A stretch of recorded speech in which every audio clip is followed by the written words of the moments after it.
પ્રિયેશભાઈ, કોઈ છોકરો હોય તો કહેજો ને, આપણે બેબીનો સંબંધ કરવાનો છે. કાનાભાઈ, છોકરા તો ઘણા બધા છે, પણ તમારે કેવો છોકરો જોઈએ છે, કેવું ઘર જોઈએ છે, ઈ કયો ને તો વાત કરું આગળ.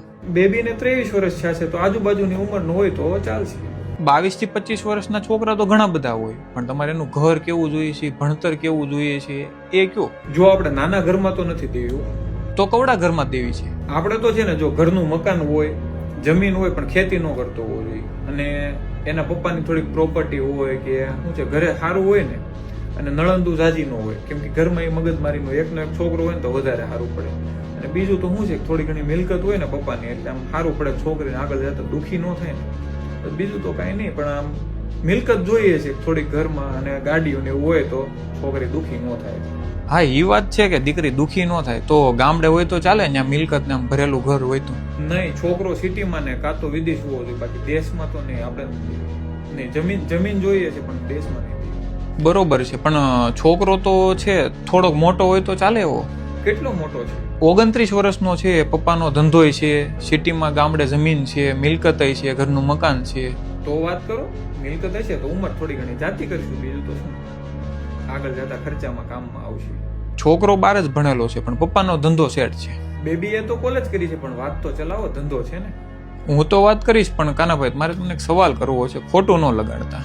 બોલો ને. કાનાભાઈ, તમારે કેટલી મિલકત કે જમીન કે મકાન છે?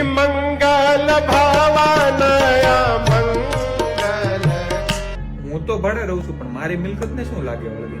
આ તો ખાલી પૂછતો હતો કે તમારી છોકરો છે, કોલેજ કરે છે, કાલે એની ડિમાન્ડ નહીં થાય, એને કોઈક છોકરી માંગશે તો તમારે મિલકત નહીં માંગે, ડિમાન્ડ નહીં થાય. એટલે તો ખાલી પૂછતો હતો કે તમે તમારી છોકરી હાટું તો ડિમાન્ડ મૂકી, પણ તમારા ઘરમાં એવું નથી કે તમારા ઘરની કેપેસિટી નથી. તમે એવું કીધું કે ભાઈ છોકરાવાળા થોડોક ટેકો કરશે ખર્ચામાં, કે ભાઈ મિલકત હોય તો સારું પડે, પણ સામેથી તમને કોઈ છોકરી દેવા આવશે તમારા છોકરા માટે, તો એની મિલકત નહીં ઘટે. તમે બંગલા અને ગાડીને એવું ગોતું છે, તમે ત્યાં જાશો એની ઘરે, તો તમારી વેલ્યુ શું?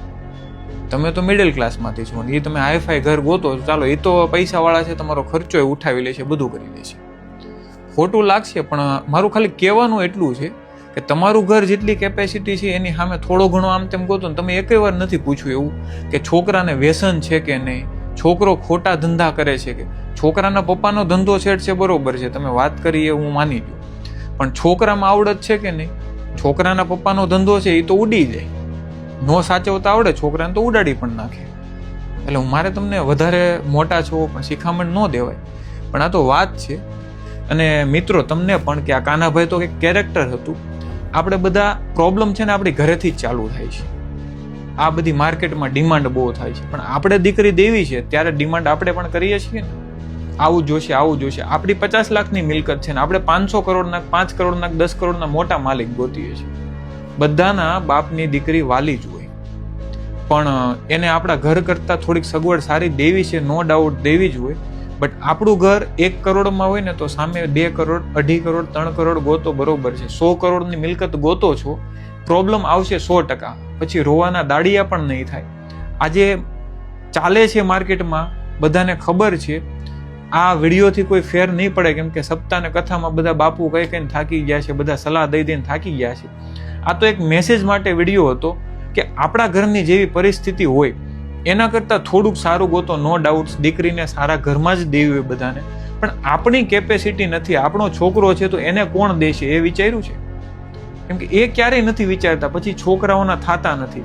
આપણા કાઠિયાવાડમાં, ગુજરાતમાં આ પ્રોબ્લેમ એટલે થાય છે કે આપણે શરૂઆત કરી છે બગાડવાની. તો આપણે સુધારો કરો અને સારું ઘર, સંસ્કારી ઘર અને મીડિયમ ઘર ગોતો તમારા કેપેસિટીનું. એવું નહીં કે તમે કરોડપતિ છો, તમે નાના ઘર ગોતો.